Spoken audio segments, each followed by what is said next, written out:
बाणासुर की श्रद्धा और भगवान शिव से मिलन। प्राचीन समय की बात है जब देवताओं और असुरों के बीच युद्ध होते रहते थे। हिमालय पर्वत के पास कैलाश पर्वत पर भगवान शिव अपनी पत्नी पार्वती के साथ ध्यान मग्न रहते थे। उनकी उपासना करने वाले भक्तों की संख्या असीम थी, जिनमें असुरों की संख्या भी कम नहीं थी। उन्हीं असुरों में एक शक्तिशाली और वीरता से भरा हुआ असुर था, जिसका नाम था बाणासुर। बाणासुर की उत्पत्ति राक्षसों के महान वंश से हुई थी, लेकिन वह अपने गुणों और पराक्रम के लिए अधिक प्रसिद्ध था। अगर आप भगवान शिव से प्यार करते हो और हमेशा चाहते हो उनकी कृपा आप पर हमेशा बनी रहे तो चैनल को सब्सक्राइब करें, लाइक करें। जल्द ही आपको भगवान शिव आपके जीवन में नई खुशखबरी देंगे। वीडियो को लास्ट तक जरूर देखें, क्योंकि आगे बहुत कुछ खास है। बाणासुर बचपन से ही शौर्य और युद्ध कौशल में अद्वितीय था। उसने असुरों के वंश में जन्म लेकर न केवल देवताओं से बल्कि अन्य असुरों से भी अपनी वीरता का लोहा मनवाया था। वह बहुत ही बलशाली और अत्यधिक निष्ठावान था, लेकिन उसकी आस्था और श्रद्धा का केंद्र एकमात्र भगवान शिव थे। वह हमेशा भगवान शिव की उपासना करता और उनके चरणों में अपने कष्टों और संघर्षों का समाधान खोजता। बाणासुर का विश्वास भगवान शिव में अडिग था। उसे यह एहसास था कि शिव के आशीर्वाद से कोई भी असंभव कार्य संभव हो सकता है। इस विश्वास के साथ उसने न केवल अपनी शक्ति को बढ़ाने के लिए शिव की उपासना करना शुरू किया, बल्कि उन्होंने भगवान शिव के विभिन्न रूपों की पूजा भी करना शुरू कर दिया। भगवान शिव के प्रति बाणासुर की श्रद्धा। एक दिन बाणासुर ने ठान लिया कि वह भगवान शिव को प्रसन्न करने के लिए विशेष रूप से कठिन तपस्या करेगा। वह अपने महल से दूर हिमालय की गुफाओं में चला गया, जहां भगवान शिव की उपासना करने के लिए शांति और एकाग्रता मिल सके। वह दिन रात बिना किसी भिखारी की तरह अपने शरीर और मन को कठोर साधना में समर्पित कर दिया। बाणासुर ने अपनी तपस्या के दौरान केवल एक वस्तु का ध्यान रखा, और वह थी भगवान शिव की उपासना। वह हर समय शिव की महिमा का गान करता, उनकी स्तुति करता और उनके दिव्य रूप का ध्यान करता। बाणासुर की यह कठिन तपस्या समय के साथ और भी गहरी होती गई, और वह भगवान शिव के प्रति अपनी भक्ति में खोता चला गया। वह लगातार नंदीश्वर, कैलाश पर्वत के शिखर और अन्य शिव मंदिरों का स्मरण करता, उनके चरणों की धूल को अपने सिर पर लगाने का स्वप्न देखता। उसकी भक्ति की तपस्या ने भगवान शिव को प्रभावित किया, और वह शिव की महिमा और उपासना के अद्वितीय स्वरूप से मोहित हो गए। भगवान शिव का आशीर्वाद। जब बाणासुर की तपस्या का प्रभाव भगवान शिव पर पड़ा, तो एक दिन भगवान शिव ने बाणासुर को दर्शन दिए। शिव ने बाणासुर से कहा, तुम्हारी तपस्या बहुत कठिन है और तुम्हारी भक्ति भी अत्यंत प्रगाढ़ है। इस कठिन तपस्या के कारण मैं तुम्हारे समक्ष उपस्थित हुआ हूँ।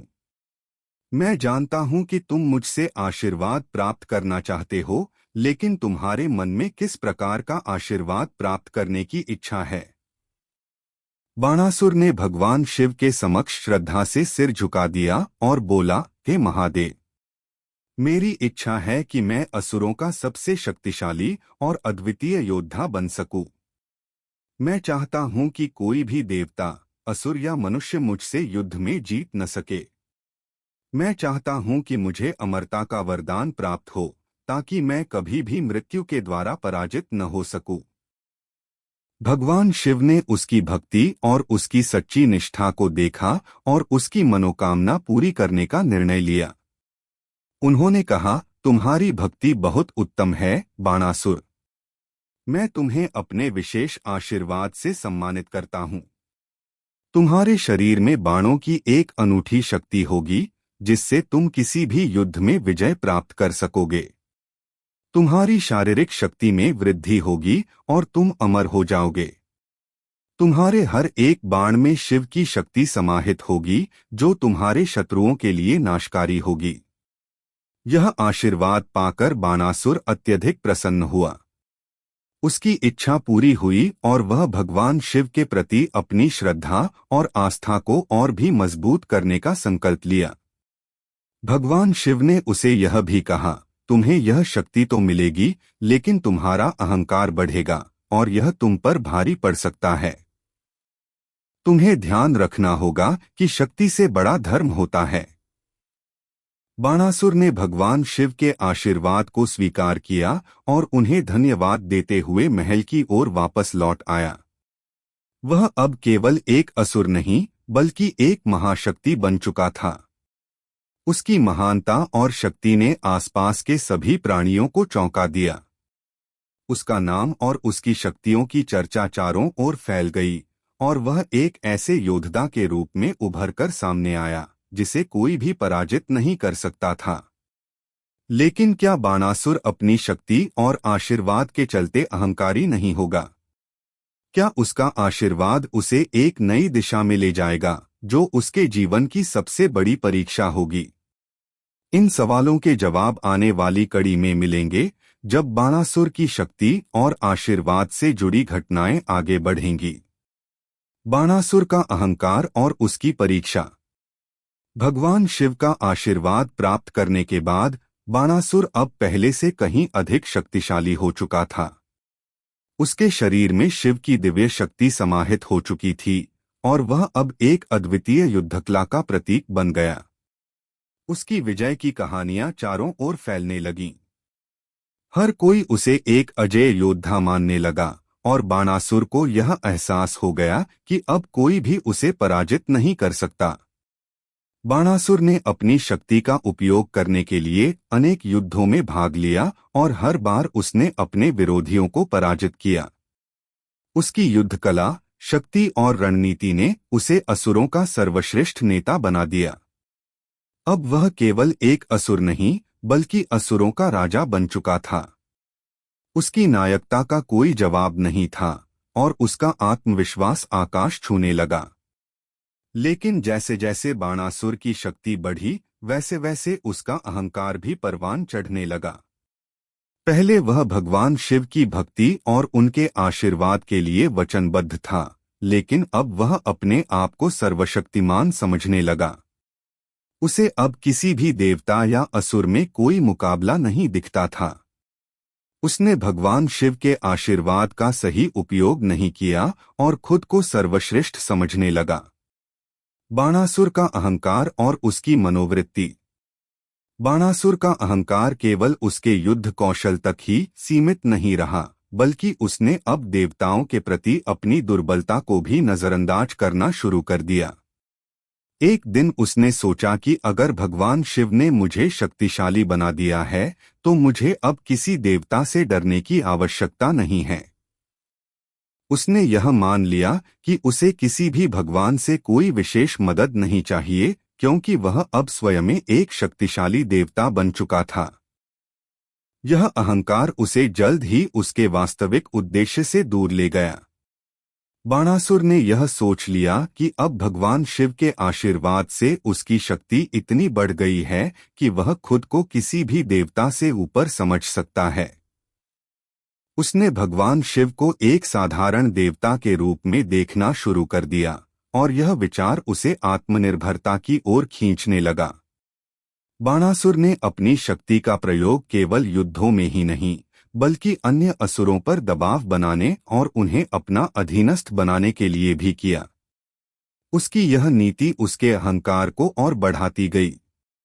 उसने कभी यह नहीं सोचा कि उसकी शक्ति का असली उद्देश्य क्या था, केवल अपने धर्म की रक्षा करना, अन्य असुरों की दुष्टता को समाप्त करना और संसार में सत्य का प्रचार करना। भगवान शिव का संदेश। भगवान शिव ने बाणासुर के अहंकार को भांप लिया था, लेकिन उन्होंने सीधे तौर पर उसे कुछ नहीं कहा। शिव जानते थे कि बाणासुर को अपनी गलती का एहसास तब होगा जब वह अपने कार्यों के परिणामों का सामना करेगा। भगवान शिव की नीति थी कि वह अपने भक्तों को स्वतंत्रता देते हैं ताकि वे अपनी गलतियों से सीख सकें और उनका आत्मज्ञान बढ़ सके। हालांकि भगवान शिव का ध्यान बाणासुर पर बना हुआ था। उन्होंने देखा कि बाणासुर अब एक कड़ी परीक्षा से गुजरने वाला था। भगवान शिव की उपस्थिति में यह सत्य था कि हर किसी को अपनी निष्ठा और विनम्रता बनाए रखना चाहिए। बाणासुर का अहंकार अब उसकी सबसे बड़ी कमजोरी बन चुका था और भगवान शिव जानते थे कि उसे इस अहंकार का परिणाम भुगतना होगा। कश्यप और अन्य देवताओं का हस्तक्षेप। बाणासुर के बढ़ते हुए अहंकार और शक्ति के चलते देवता चिंतित हो गए थे। विशेष रूप से देवताओं के प्रमुख भगवान विष्णु और इंद्र देवता, जिन्होंने कभी बाणासुर के प्रति सम्मान दिखाया था, अब चिंतित थे। उन्होंने महसूस किया कि बाणासुर का बढ़ता अहंकार देवताओं के लिए खतरे की घंटी बन सकता है। इस समय भगवान विष्णु ने अपनी शक्ति का प्रयोग करने का निश्चय किया और एक योजना बनाई। वह कश्यप ऋषि के पास गए और उनसे बाणासुर की बढ़ती शक्ति के बारे में पूछा। कश्यप ने भगवान विष्णु से कहा, बाणासुर का अहंकार उसे नष्ट कर देगा। भगवान शिव ने उसे आशीर्वाद दिया है, लेकिन अगर वह अपनी शक्ति का सही तरीके से उपयोग नहीं करेगा तो उसकी विजय का आनंद देर तक नहीं रहेगा। कश्यप ने आगे कहा, यदि बाणासुर को नष्ट करना है तो उसे अपनी शक्ति और अहंकार दोनों को संतुलित करना होगा। जब तक वह भगवान शिव के आशीर्वाद को सही दिशा में नहीं लगाएगा, तब तक उसकी विजय स्थायी नहीं होगी। भगवान शिव का निर्णायक कदम। भगवान शिव को बाणासुर के बारे में देवताओं की चिंता का एहसास हुआ। वह जानते थे कि बाणासुर को अपनी गलती का एहसास तभी होगा जब उसे किसी बड़ी चुनौती का सामना करना पड़ेगा। उन्होंने अपने गहरे ध्यान में जाने का निश्चय किया और बाणासुर को एक ऐसे परीक्षण में डाला जिससे वह अपनी असल स्थिति को समझ सके। भगवान शिव ने बाणासुर से संवाद करने का विचार किया। एक दिन भगवान शिव स्वयं बाणासुर के पास प्रकट हुए और उसे एक विशेष संदेश दिया। शिव ने कहा, बाणासुर, तुम्हारी शक्ति और भक्ति से मैं प्रसन्न हूँ, लेकिन तुम्हारे अहंकार ने तुम्हें गलत दिशा में मोड़ लिया है। शक्ति का सही प्रयोग केवल तब हो सकता है जब तुम्हारे मन में विनम्रता और भक्ति हो। तुम मेरे आशीर्वाद से शक्ति पाते हो, लेकिन अगर तुम इस शक्ति को केवल अपने अहंकार के लिए उपयोग करोगे तो इसका परिणाम तुम्हारे लिए शुभ नहीं होगा। भगवान शिव के इस संदेश को सुनकर बाणासुर ने उनके प्रति अपनी श्रद्धा को पुनः जागृत किया, लेकिन क्या वह अपनी गलती को सुधार पाएगा? क्या बाणासुर फिर से अपनी भक्ति की सही दिशा में लौटेगा या उसका अहंकार उसे और भी अधिक विनाश की ओर ले जाएगा? बाणासुर की परीक्षा और उसकी विनाशक स्थिति। भगवान शिव का संदेश बाणासुर के मन में गहरे तक पहुंच चुका था, लेकिन क्या वह अपनी शक्ति और अहंकार के बीच संतुलन बना पाएगा, या फिर वह अपने मार्ग पर अडिग रहेगा जिस पर उसका विनाश निश्चित था? यह सवाल अब अधिक गंभीर हो गया था और बाणासुर के भविष्य का निर्णय आने वाले दिनों में होने वाली घटनाओं पर निर्भर था। बाणासुर का संघर्ष। भगवान शिव का संदेश सुनने के बाद बाणासुर के मन में एक हलचल सी मच गई। वह पहले तो स्वयं को समझ नहीं पा रहा था कि वह क्या करे। उसे लगता था कि भगवान शिव ने जो कहा है वह सही है, लेकिन साथ ही उसे यह भी महसूस हुआ कि उसकी शक्ति अब अनमोल हो चुकी है। वह खुद को एक महान और अजेय योद्धा के रूप में देखता था और उसका अहंकार उसे बार बार यही सोचने को मजबूर करता था कि वह किसी भी चुनौती का सामना कर सकता है। एक दिन बाणासुर ने सोचा, क्या भगवान शिव ने जो कहा वह सही है? क्या मुझे अपनी शक्ति का दुरुपयोग नहीं करना चाहिए? लेकिन उसकी शक्ति का अहंकार उसकी सोच को नियंत्रित करने लगा। उसने यह तय किया कि वह अपनी शक्ति से न केवल देवताओं को चुनौती देगा, बल्कि वह भगवान शिव की महिमा को भी परखने की कोशिश करेगा। उसने अपने सेनापतियों और सहयोगियों को इकट्ठा किया और घोषणा की, मैं अब सभी देवताओं से युद्ध करूंगा। मैं देखना चाहता हूं कि किसमें इतना सामर्थ्य है कि वह मुझे हराने का साहस कर सके। भगवान शिव ने मुझे शक्ति दी है, तो कोई भी देवता मेरे सामने ठहर नहीं सकता। इस घोषणा के बाद बाणासुर ने देवताओं के खिलाफ अपनी सेना को युद्ध के लिए तैयार किया। उसने यह सोच लिया था कि भगवान शिव ने जो उसे आशीर्वाद दिया है, वह उसे किसी भी देवता के मुकाबले में विजयी बना देगा। भगवान शिव का निर्णय। भगवान शिव ने बाणासुर की योजना को सुना और यह समझ लिया कि अब बाणासुर को अपनी गलती का एहसास तब होगा जब उसे सबसे कठिन परीक्षा से गुजरना होगा। भगवान शिव का धैर्य अडिग था, लेकिन वह जानते थे कि बाणासुर के अहंकार को तोड़ने के लिए एक और चुनौती की आवश्यकता है। शिव ने अपनी शक्तियों का इस्तेमाल करते हुए बाणासुर को एक बड़ी परीक्षा में डालने का निर्णय लिया। भगवान शिव ने बाणासुर के पास एक दिव्य संदेश भेजा, तुम अपनी शक्ति का दुरुपयोग कर रहे हो और अब तुम्हारी परीक्षा लेने का समय आ गया है। तुम्हारी शक्ति से तुम चाहे जितना भव्य और महान बन जाओ, लेकिन बिना धर्म और विनम्रता के तुम्हारे लिए यह शक्ति एक अभिशाप बन जाएगी।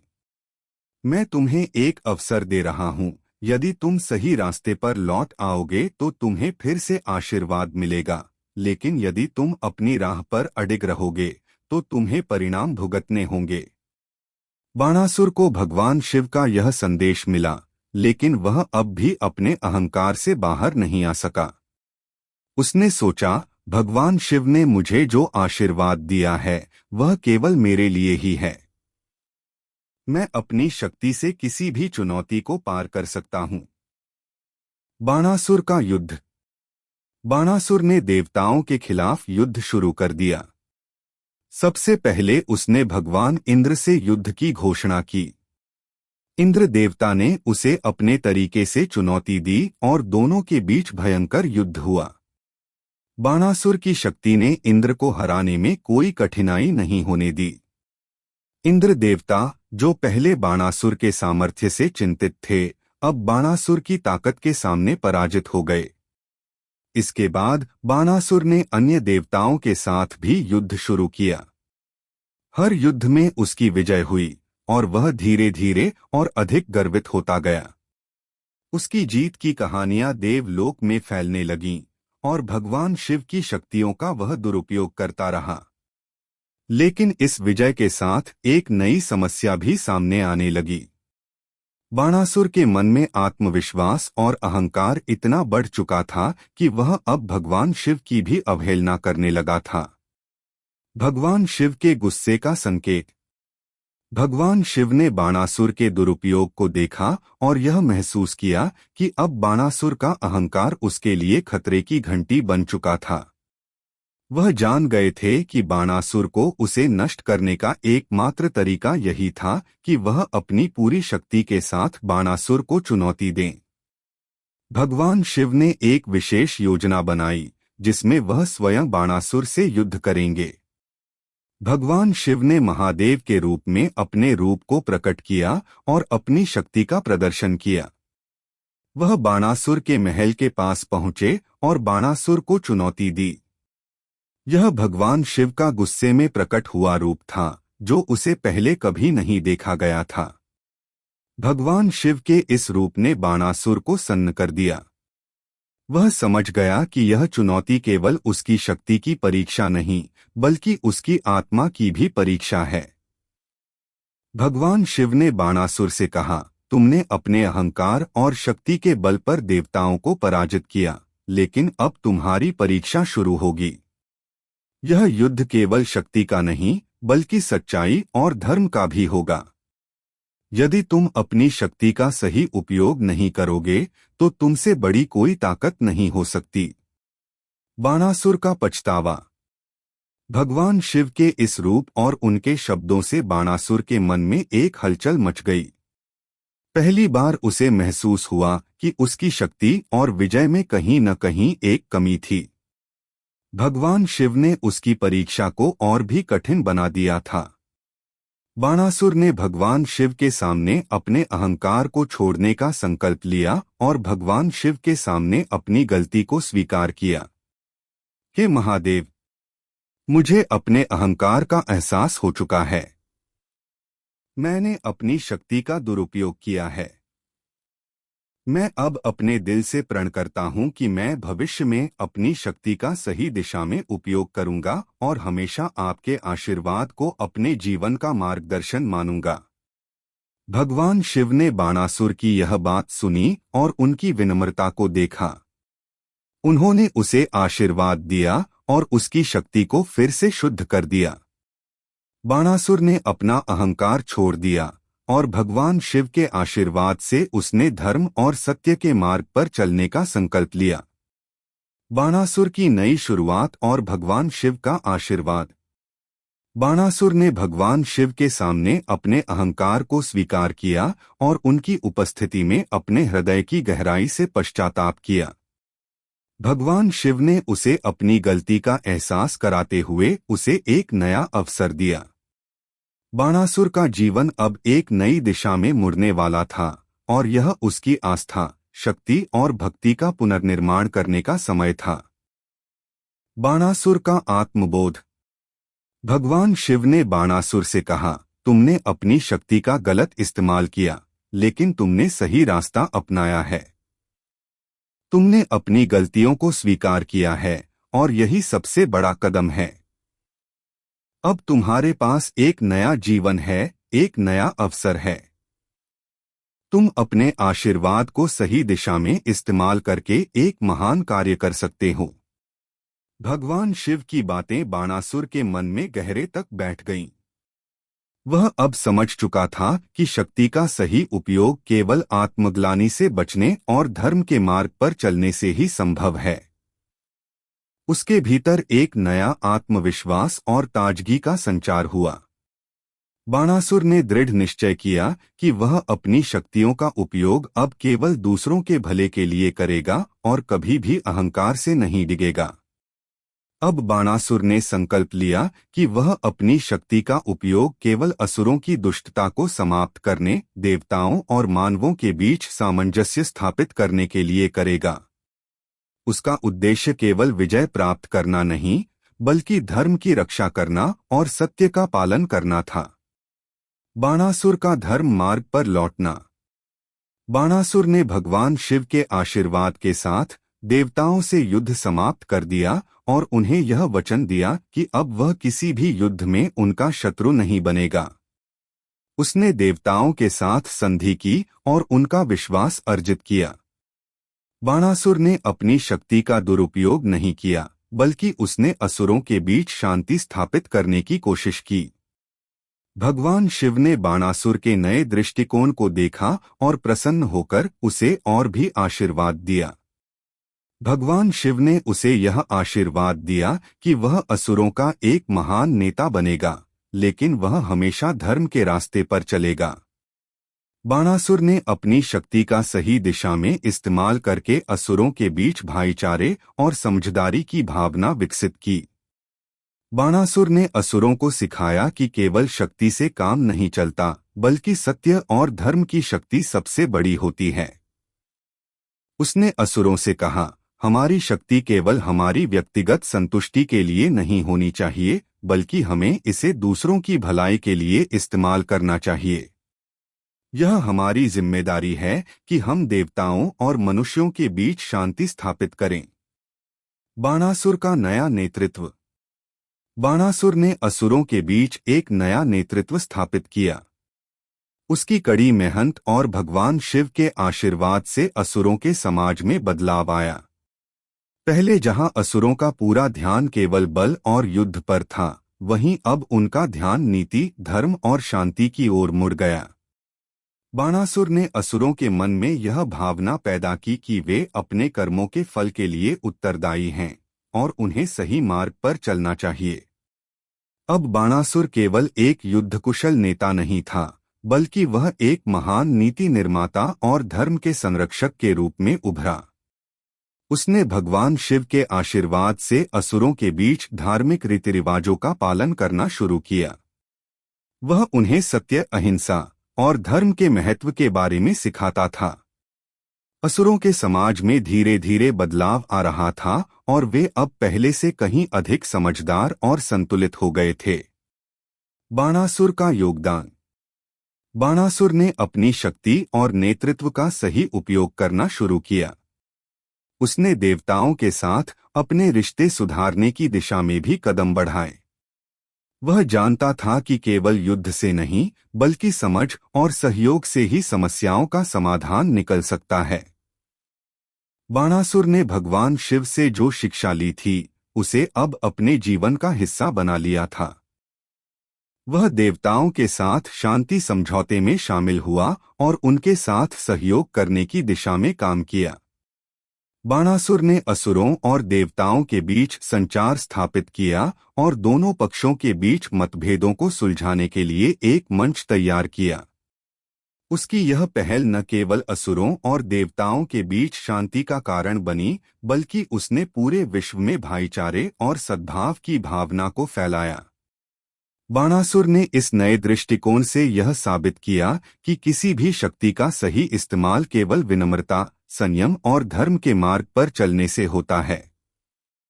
उसने यह भी दिखाया कि एक व्यक्ति की गलती उसे सजा का कारण नहीं बनानी चाहिए, बल्कि वह गलती उसे आत्ममूल्यांकन और सुधार का अवसर प्रदान करती है। भगवान शिव का आशीर्वाद। भगवान शिव ने बाणासुर की पूरी यात्रा पर गौर किया और उसके परिश्रम को सराहा। भगवान शिव ने बाणासुर को और भी आशीर्वाद दिया और उसे यह कहा, तुमने अपनी गलती को पहचाना, पश्चाताप किया और फिर धर्म के मार्ग पर लौटकर असुरों का उद्धार किया।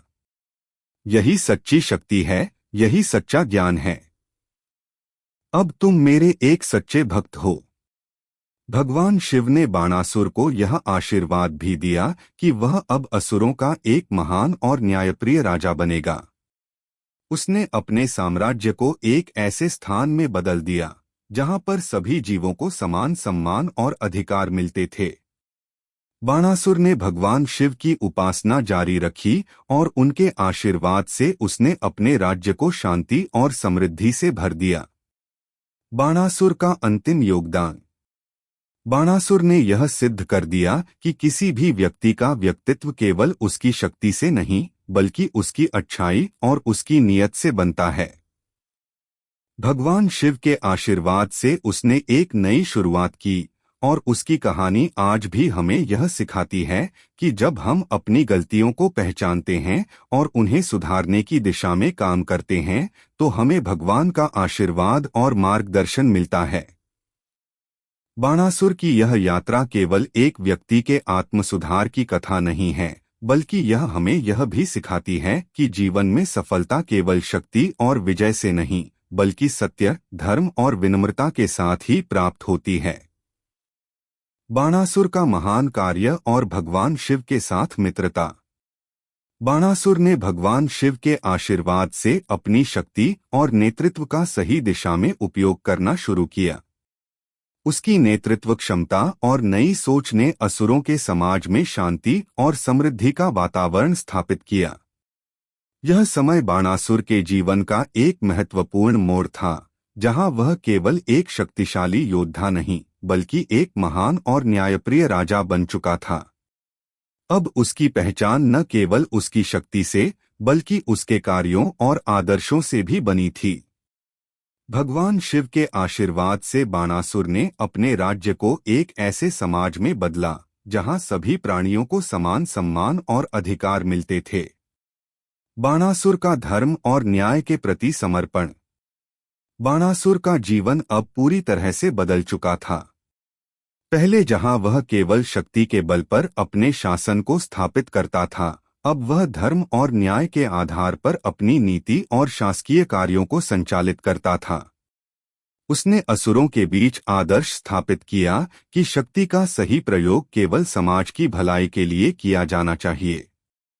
वह अब किसी भी तरह की तानाशाही को नकारता था और सभी को समान अवसर देने में विश्वास रखता था।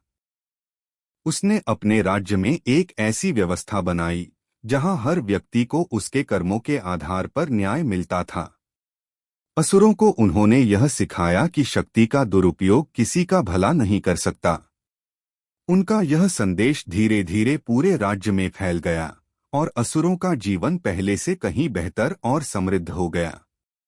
बाणासुर ने न केवल असुरों के बीच शांति स्थापित की, बल्कि वह भगवान शिव की उपासना में भी लीन रहता था। उसकी भक्ति और श्रद्धा ने उसे भगवान शिव के और भी करीब कर दिया। वह प्रतिदिन शिव की पूजा करता और अपनी शक्ति का उपयोग केवल अच्छे कार्यों में करता। बाणासुर का यह बदलता हुआ रूप उसकी भक्ति और विनम्रता को दर्शाता था। भगवान शिव के साथ मित्रता। भगवान शिव के प्रति बाणासुर की भक्ति अब गहरी हो गई थी। वह समझ चुका था कि भगवान शिव केवल एक देवता नहीं, बल्कि एक सच्चे मार्गदर्शक और मित्र हैं। बाणासुर ने अपनी गलती को स्वीकार कर लिया था और अब वह भगवान शिव को अपने जीवन के सर्वोत्तम मार्गदर्शक के रूप में देखता था। भगवान शिव भी बाणासुर के बदलते रूप को देख रहे थे और उनकी भक्ति और निष्ठा से प्रसन्न थे। एक दिन भगवान शिव स्वयं बाणासुर के महल में प्रकट हुए। बाणासुर ने भगवान शिव को देखकर उन्हें आदरपूर्वक प्रणाम किया और कहा, हे महादेव, आपके आशीर्वाद से ही मेरी जीवन की दिशा बदल गई। मैं अब अपने राज्य को न्याय और धर्म के मार्ग पर चलने की पूरी कोशिश करता हूँ। आपके आशीर्वाद से ही मेरे जीवन में यह परिवर्तन आया है। भगवान शिव ने मुस्कुराते हुए कहा, बाणासुर, तुम्हारी भक्ति और समर्पण से मैं प्रसन्न हूँ। तुम्हारा जीवन अब सही दिशा में चल रहा है और यह परिवर्तन तुम्हारे अपने आंतरिक संघर्ष का परिणाम है। तुम्हें यह जानना होगा कि जब तक तुम अपने अंदर की अज्ञानता और अहंकार को नष्ट नहीं करोगे, तब तक तुम्हारे जीवन में कोई स्थायित्व नहीं होगा। तुमने अपने अहंकार को छोड़ दिया और भगवान के आशीर्वाद से अपने जीवन को सही दिशा दी। यही तुम्हारी असली शक्ति है। भगवान शिव ने बाणासुर को आशीर्वाद देते हुए कहा, अब तुम मेरे सच्चे भक्त हो और तुम्हारे लिए मेरे दरवाजे हमेशा खुले रहेंगे। यदि तुम्हें कभी किसी प्रकार की सहायता की आवश्यकता हो तो मैं हमेशा तुम्हारे साथ रहूंगा। भगवान शिव का यह आशीर्वाद बाणासुर के लिए सर्वोत्तम था। उसने भगवान शिव को धन्यवाद दिया और उनके आशीर्वाद को अपने जीवन का सबसे बड़ा तोहफा माना। अब बाणासुर केवल एक असुर नहीं था, बल्कि भगवान शिव का प्रिय भक्त और एक न्यायप्रिय राजा बन चुका था। बाणासुर के राज्य में परिवर्तन। बाणासुर का राज्य अब एक आदर्श राज्य बन चुका था। उसकी शासन प्रणाली में न्याय, समानता और भाईचारे का प्रबल प्रभाव था।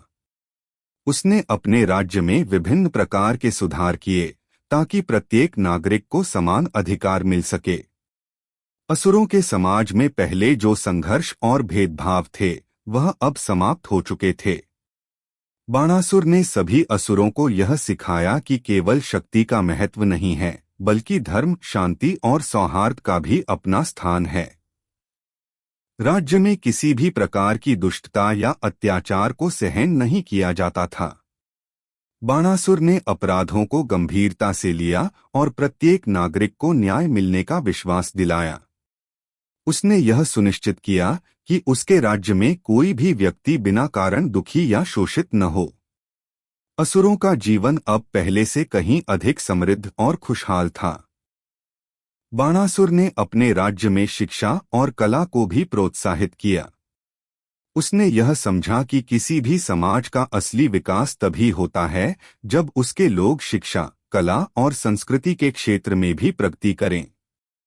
बाणासुर ने कला, संगीत, साहित्य और विज्ञान के लिए विशेष प्रोत्साहन दिया और अपने राज्य में शिक्षा के स्तर को ऊंचा करने के लिए कई योजनाएं बनाई।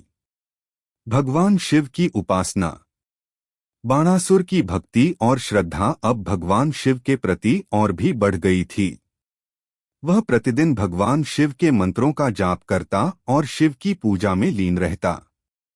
वह जानता था कि उसके जीवन में जो परिवर्तन आए हैं, वह केवल भगवान शिव के आशीर्वाद से ही संभव हो पाए हैं।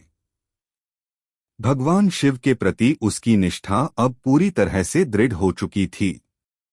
वह भगवान शिव के चरणों में यह प्रार्थना करता, हे महादेव, आपके आशीर्वाद से ही मेरी गलतियां सही हो पाईं और मेरा जीवन बदला।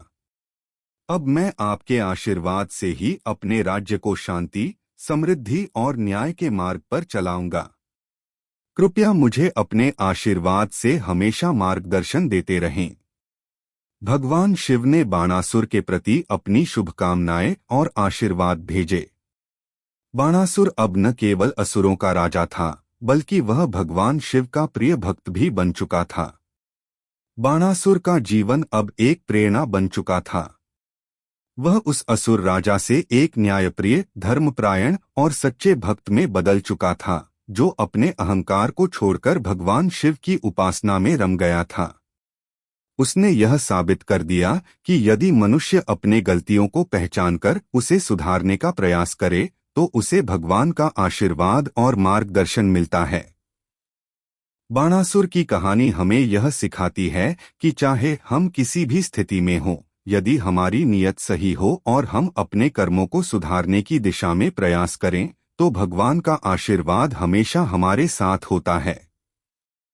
और यही सच्ची शक्ति है, धर्म, सत्य और विनम्रता के साथ जीने में।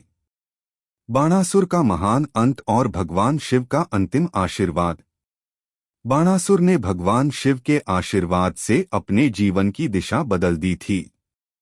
उसकी शक्ति, नीति और शांति की स्थिरता ने उसे असुरों का आदर्श राजा बना दिया था। अपने जीवन में उसने जो परिवर्तन किए थे, वे न केवल उसे बल्कि असुरों के समाज को भी बेहतर दिशा में ले गए थे। लेकिन जीवन के इस अद्भुत परिवर्तन के बावजूद बाणासुर को एक और कठिन परीक्षा का सामना करना था, जिसमें उसे अपने आस्थाओं और कर्मों को साबित करना था। बाणासुर का शांति का यथार्थ। जब बाणासुर ने अपनी शक्तियों का सही उपयोग करना शुरू किया, तो उसने असुरों के बीच शांति और भाईचारे की भावना को बढ़ावा देना शुरू किया था। वह जानता था कि अगर उसकी शक्ति और नेतृत्व को सही दिशा में इस्तेमाल किया जाए, तो असुरों का समाज समृद्ध हो सकता है। उसने देवताओं के साथ संधि की, युद्ध को समाप्त किया और पूरे राज्य में धर्म, न्याय और शांति की स्थापना की।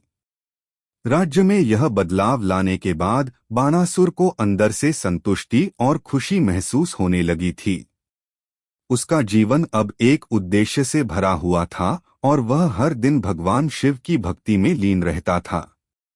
लेकिन यही वह समय था जब बाणासुर को एक बड़े संकट का सामना करना पड़ा। भगवान शिव के आशीर्वाद के बावजूद वह एक और चुनौती से नहीं बच पाया। बाणासुर और भगवान श्री कृष्ण की टक्कर। जब बाणासुर का राज्य शांति और समृद्धि की ओर बढ़ रहा था, तभी एक नया संकट सामने आया। वह संकट कृष्ण के रूप में आया। भगवान श्री कृष्ण, जो कि साक्षात सत्य, धर्म और नायकत्व के प्रतीक थे, अब बाणासुर के साम्राज्य की ओर बढ़ रहे थे। श्री कृष्ण का उद्देश्य बाणासुर को उसकी शक्ति का सही एहसास कराना और उसे समझाना था कि अगर उसकी शक्ति का दुरुपयोग फिर से हुआ, तो उसे एक बार फिर से परिणाम भुगतने होंगे। बाणासुर का अहंकार अब कुछ हद तक शांत हो चुका था, लेकिन उसकी शक्ति ने उसे एक दुष्चक्र में फंसा दिया था। भगवान कृष्ण को पता था कि बाणासुर का अहंकार पूरी तरह से नहीं गया है। भगवान कृष्ण ने बाणासुर को चुनौती दी और यहीं से एक महान युद्ध की शुरुआत हुई। बाणासुर ने अपने अस्तित्व की रक्षा के लिए युद्ध की घोषणा की। हालांकि वह अब धर्म और शांति का पालन करता था, लेकिन भगवान कृष्ण की शक्ति के सामने उसकी सारी तामझाम नष्ट होने वाली थी। बाणासुर को इस युद्ध में भी अपनी शक्ति का सही परीक्षण करना था। बाणासुर का युद्ध और भगवान कृष्ण की विजय। भगवान कृष्ण और बाणासुर के बीच युद्ध शुरू हो गया। बाणासुर अपनी पूरी शक्ति से भगवान कृष्ण का सामना कर रहा था। वह जानता था कि भगवान कृष्ण केवल एक देवता नहीं हैं, बल्कि सत्य के अवतार हैं। लेकिन फिर भी बाणासुर को अपनी शक्ति पर गर्व था और उसने भगवान कृष्ण के खिलाफ पूरी ताकत से युद्ध लड़ा। युद्ध के दौरान बाणासुर ने अपनी सारी अस्त्र शस्त्रों का प्रयोग किया, लेकिन भगवान कृष्ण की तेजी और सामर्थ्य के सामने वह नतमस्तक हो गया। कृष्ण के शक्ति और भक्ति के प्रति अपार निष्ठा ने बाणासुर को यह समझने में मदद की कि उसकी शक्ति का कोई मूल्य नहीं है जब तक वह धर्म और सत्य के मार्ग पर नहीं चलता। आखिरकार भगवान कृष्ण ने बाणासुर को हराया। बाणासुर की शक्ति और अहंकार का अंत हुआ और भगवान कृष्ण ने उसे एक सख्त सबक दिया। भगवान कृष्ण ने बाणासुर से कहा, तुमने अपनी शक्ति को सही दिशा में इस्तेमाल नहीं किया।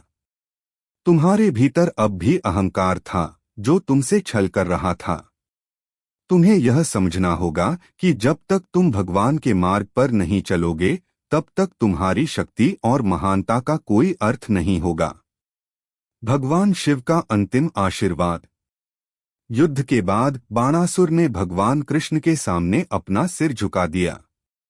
वह जानता था कि उसे अपनी सभी गलतियों का प्रायश्चित करना होगा। भगवान कृष्ण के सामने उसकी हार ने उसे अपनी स्थिति का सही मूल्य समझाया। उसी समय भगवान शिव प्रकट हुए और बाणासुर से कहा, तुमने भगवान कृष्ण से हार कर सत्य को समझ लिया है। तुम्हारे भीतर अब वही आत्मज्ञान है जो पहले तुम्हारे अहंकार और शक्ति की आड़ में नहीं था। भगवान शिव ने बाणासुर को अपनी कृपा और आशीर्वाद दिया। उन्होंने कहा, तुमने जो रास्ता चुना है वह सही है। यह केवल शक्ति का नहीं बल्कि शांति और धर्म का रास्ता है। तुमने अपनी गलतियों को पहचान लिया और उन्हें सुधारने का प्रयास किया। यही तुम्हारा सबसे बड़ा विजयी कदम है।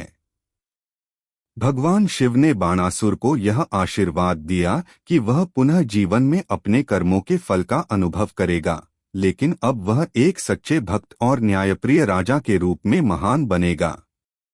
भगवान शिव ने उसे यह भी बताया कि हर व्यक्ति को अपनी शक्ति का उपयोग केवल भगवान की इच्छा के अनुसार करना चाहिए, तभी वह सच्चा विजेता कहलाता है। बाणासुर का आत्मविनय और पुनर्निर्माण। बाणासुर ने भगवान कृष्ण और भगवान शिव से प्राप्त आशीर्वाद को अपना जीवन का उद्देश्य बना लिया। वह जानता था कि उसके लिए अब अपने अहंकार और शक्ति से आगे बढ़कर भगवान के रास्ते पर चलना आवश्यक था। उसने अपने राज्य में न्याय, धर्म और सत्य के मार्ग को अपनाया और असुरों के समाज को सुधारने की दिशा में कार्य किया। बाणासुर की यह यात्रा अब उसके जीवन के सबसे महत्वपूर्ण अध्याय में बदल चुकी थी। उसने सत्य और धर्म के मार्ग पर चलने का संकल्प लिया और भगवान शिव के आशीर्वाद से उसे एक नई दिशा मिली। बाणासुर के जीवन में हुआ यह परिवर्तन न केवल उसकी बल्कि असुरों के समाज के लिए भी एक आदर्श बन गया। निष्कर्ष। बाणासुर की कहानी हमें यह सिखाती है कि कोई भी व्यक्ति अपनी गलती को पहचानकर उसे सुधार सकता है, और यदि वह सच्चे दिल से भगवान के मार्ग पर चलता है तो उसे हमेशा आशीर्वाद और मार्गदर्शन प्राप्त होता है। भगवान शिव और भगवान कृष्ण की उपस्थिति ने बाणासुर को यह समझने का अवसर दिया कि सच्ची शक्ति केवल आत्मज्ञान, भक्ति और धर्म में होती है। बाणासुर की यह यात्रा एक उदाहरण बन गई कि यदि मनुष्य अपनी गलतियों से सीखता है और सुधारने का प्रयास करता है तो भगवान हमेशा उसका मार्गदर्शन करते हैं। बाणासुर का जीवन यह सिखाता है कि असली विजय आत्मा की शुद्धि और सत्य के साथ होती है, न कि केवल बाहरी शक्ति से। भगवान शिव और भगवान कृष्ण के आशीर्वाद से वह सच्ची शक्ति प्राप्त कर चुका था और उसका जीवन एक उदाहरण बन गया जो हमें सिखाता है कि प्रत्येक व्यक्ति में परिवर्तन की क्षमता होती है, बशर्ते वह अपने अंदर की शक्ति को पहचानकर सही मार्ग पर चले। अगर आपको हमारे वीडियो पसंद आए तो चैनल को सब्सक्राइब जरूर करें, लाइक करें और अपने विचार कमेंट में साझा करें। आपका सपोर्ट हमें और बेहतर कंटेंट बनाने की प्रेरणा देता है। धन्यवाद।